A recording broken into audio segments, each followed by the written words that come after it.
நாடகம் விடிவள்ளி உதயம்.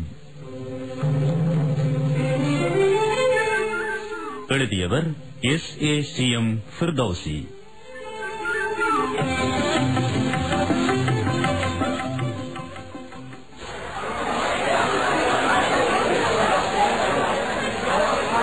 உங்க எல்லாரையும் அமைதியா இருக்கும்படி ரொம்ப அன்போடு வேண்டிக்கிறேன். எங்க ஊர் மக்களோட விருப்பப்படிதான் இந்த கூட்டத்தை நாங்க கூட்டி இருக்கிறோம். சத்தம் போடுறதால பிரச்சனைகளை தீர்க்க முடியாது. எங்க அழைப்பை ஏற்று ஜலீல் மாஸ்டரோட குடும்பம் இங்க வந்திருக்கு. அவங்களுக்கு நாம ரொம்ப நன்றி சொல்ல கடமைப்பட்டிருக்கிறோம். சில பிரச்சனைகளை நாம ஒன்னா பேசி தீர்க்கிறது தான் நல்லது. முதன் முறையா நம்ம ஊர்ல இப்படிப்பட்ட ஒரு பிரச்சனை ஏற்பட்டிருக்குது. நம்ம பள்ளிவாசல் சட்டத்திட்டங்களுக்கு ஏற்ப ஜலீல் மாஸ்டரோட விவகாரத்தை ஆராய்ச்சி தீர்ப்பு கொடுக்கத்தான் நாம இங்க கூடி இருக்கிறோம். நீங்க எல்லாருமா சேர்ந்துதான் சமாதானத்தையும் ஒழுங்கையும் நிலைநாட்டணும்னு அன்பா கேட்டுக்கிட்டு இந்த விசாரணையை ஆரம்பிக்கிறேன். எங்க எல்லாரும் வந்தாச்சா? டாக்டர் தான் வருது. ஒரு ஹாஃப் அன் ஹவர் வருது சொன்னாரு. நீங்க சொல்லுங்க. ஊர் ஜனங்களே, கொஞ்ச நாளா ஜலீல் மாஸ்டரோட மகள் டாக்டர் நஸ்ரீன் விஷயமா பலவிதமான வதந்திக உலவிக்கிட்டு வந்திருக்கு. பள்ளிவாசலுக்கும் பல கடிதங்கள் கிடைச்சிருக்கு. டாக்டர் நஸ்ரீன் நம்ம ஊர்ல இருந்து மெடிக்கல் காலேஜுக்கு போய் டாக்டர் பட்டம் வாங்கின புள்ள. இவங்க மெடிக்கல் காலேஜுக்கு செலக்ட் பண்ணப்பட்டப்போ நாம எல்லாரும் இவங்களுக்கு இதே பள்ளி முத்தத்துல ஒரு பாராட்டு கூட்டம் வச்சது உங்க எல்லாருக்கும் நினைவிருக்கும். ஒரு முஸ்லிம் புள்ள படிச்சு டாக்டரா வந்தா நம்ம ஊருக்கும் சமுதாயத்துக்கும் பெரிய சேவை பண்ணுவாங்கன்னு தான் நாங்க நினைச்சோம். நம்ம பண்பாடு கலாச்சாரம் எல்லாத்தையும் காப்பாத்திக்கிட்டு நமக்கெல்லாம் சேவை செய்வாங்கன்னு தான் நாங்க நினைச்சோம். இவங்களை தொடர்ந்து இன்னும் பல பெண்கள் இவங்களை பின்பற்றுவாங்கன்னு நினைச்சோம். ஆனா இப்போ அதுக்கு அச்சுறுத்தல் ஏற்பட்டிருக்கிற மாதிரி காரியங்கள் நடந்திருக்கு. அதனால நீங்க எல்லாரும் கேட்டுக்கிட்டபடி அவங்களையும் அவங்க குடும்பத்தையும் உங்க வேண்டுகோள் படி இங்க கூப்பிட்டு இருக்கோம். விசாரணைகளின் பின்பு இவங்களுக்கு என்ன பண்ணலாம் என்கிறத ஜமாத்தார்களான நாங்க முடிவு பண்ணுவோம். எல்லாரும் பொறுமையா இருந்து விசாரணைய அவதானிக்கும்படி மிக அன்போடு வேண்டிக்கிறேன். வாமா நஸ்ரீன், வா இப்படி உட்காரு. நஸ்ரீன், நீ இந்த ஊர்ல இருந்து வெளிவந்த முதல் முஸ்லிம் டாக்டர்ங்கிறதுல எங்க எல்லாருக்கும் ரொம்ப பெருமையா இருந்துச்சு. நீயும் ஒரு நல்ல குடும்பத்திலிருந்து வந்திருக்கிற புள்ள. உங்க வாப்பா ஜலீல் மாஸ்டர் நம்ம ஸ்கூலுக்கும் ஊருக்கும் ரொம்ப உழைச்சவரு.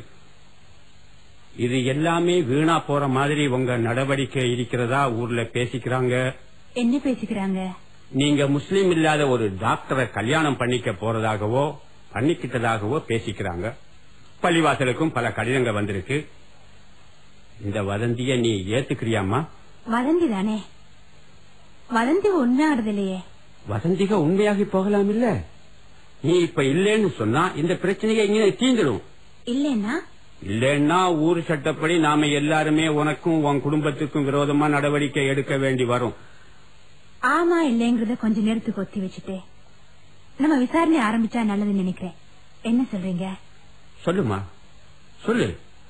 உனக்கு இங்க பூரண சுதந்திரம் இருக்கு, பாதுகாப்பும் இருக்கு. நீ பயம் இல்லாம உன் பக்கத்துக்கு பேசு. ரொம்ப நன்றிங்க. நீங்க எல்லாம் முஸ்லிங்க. சமுதாயத்தை கட்டி காத்து சுத்தமான முஸ்லிம்களா வாழ துடிச்சிட்டு இருக்கிற வேகத்தை இங்க கூடியுள்ள முஸ்லிங்க மத்தியில பாக்குறப்ப எனக்கு எவ்வளவு பெருமையாவும் சந்தோஷமா இருக்கு. அப்படித்தான் இருக்கணும். உங்க இஸ்லாமிய உணர்ச்சிக்கு நான் தலை சாய்க்கிறேன்.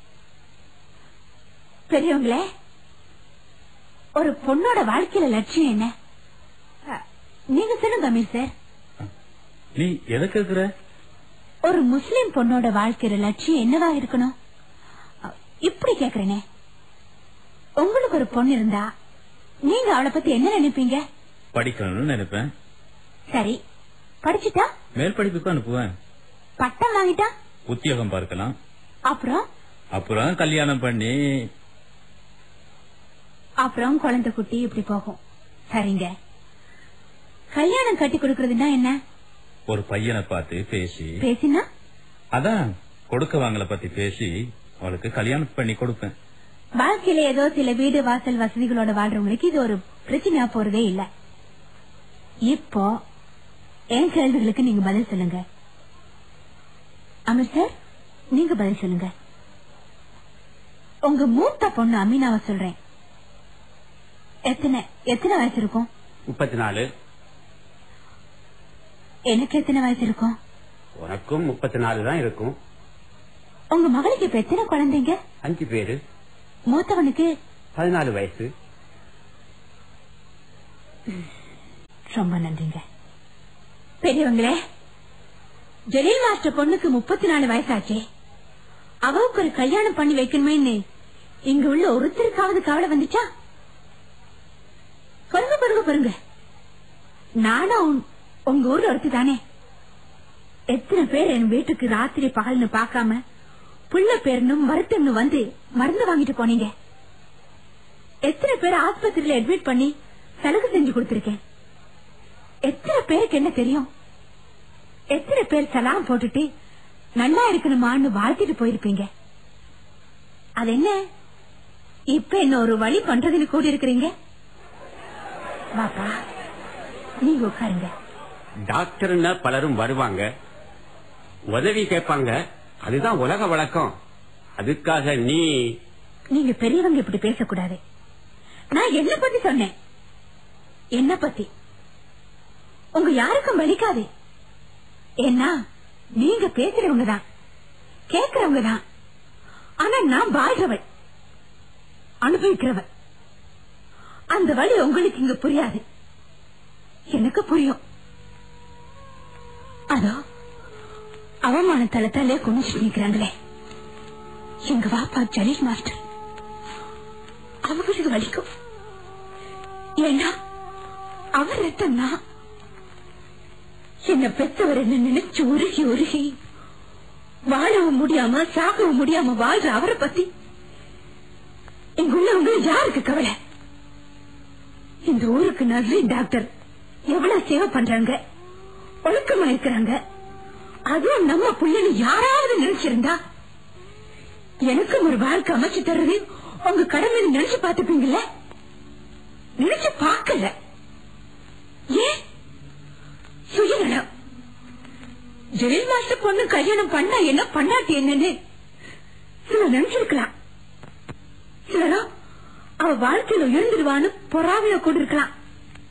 இல்லையா ஜோபுஷா? அம்மா, உன்னை கல்யாணம் பண்ணி கொடுக்கிறது உங்க வாப்பா பிரச்சனை, எங்க பிரச்சனை இல்ல. சரி, அப்போ இப்போ இங்க என்ன பெரிய கூட்டம் விசாரணை, ஊரெல்லாம் கூடி வந்திருக்கீங்க. எங்க பிரச்சனைன்னு விட்டுட வேண்டியதானே? நீ நம்ம மார்க்கத்திலே இல்லாத ஒருத்தனை கல்யாணம் பண்ணிக்க போறதா கேள்விப்பட்டோம். அதை விசாரிக்கிறது எங்க கடமை இல்ல? இந்த 34 வருஷமா அவங்க யாருக்கும் ஏன் என் ஞாபகம் வரல, வலி வரல, கவலை வரல? மார்க்கம் சமூகம்னு சொல்லி வலிக்கிற உங்களுக்கு என் ஞாபகம் வந்திருக்கணுமே, ஏன் வரல? அது என்னங்க பிரச்சனை? 2 பக்கம் இருக்குல்ல, அதுல ஒரு பக்கத்தை மட்டும் தூக்கி பிடிச்சிட்டு நிக்கிறது.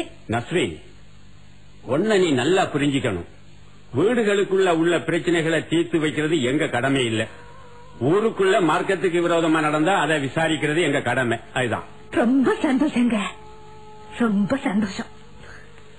பார்த்தா நீங்கெல்லாம் இங்க ஒரு கூத்து பார்க்க வந்திருக்கீங்க. பிரச்சனைகளை தீர்த்து தரவங்க தான் நியாயங்களையும் கேட்கணும். அப்பதான் அவங்களுக்கு ஒரு உரிமை இருக்கும். தவறுகள் எங்க நடக்குது, ஏன் நடக்குது, யாராவது நினைச்சு பாத்தீங்களா? நம்ம ஊர் பிரச்சனைகளை உங்க பிரச்சனைகளா ஏன் ஏத்துக்கல? இந்த ஊர்ல படிச்ச பொண்ணுங்களையும் படிச்ச பையங்களையும் ஏன் சேர்த்து வைக்கணும்னு உங்க யாருக்கும் மனசு வரல? பையன்களை பெத்துட்டாலே போதுமே ஒரு பிசினஸ் ஆரம்பிக்கிறதுக்கு. இதோ இந்த விசாரணை சபையில ஒரு அங்கத்தவரா இருக்கிற என் கௌரவத்துக்குரிய சுலைமான் மத்திச்சம் அவங்களே என்னோட இந்த விவகாரத்துல சம்மந்தப்பட்டிருக்காரு. என்னம்மா சொல்ற? ஆமாங்க, எங்க வாப்பா பாவம் எல்லாத்தையும் தனக்குள்ளே வச்சுட்டாரு. இப்ப வெளியே பேச வேண்டிய காலம் வந்துருச்சு. பாப்பா, நீங்க டென்ஷன் ஆகாம மௌனமாயிருங்க. சுமார் 8 வருஷங்களுக்கு முன்னால சுலைமான் மத்திச்சு நம்ம வீட்டுக்கு வந்தாங்க.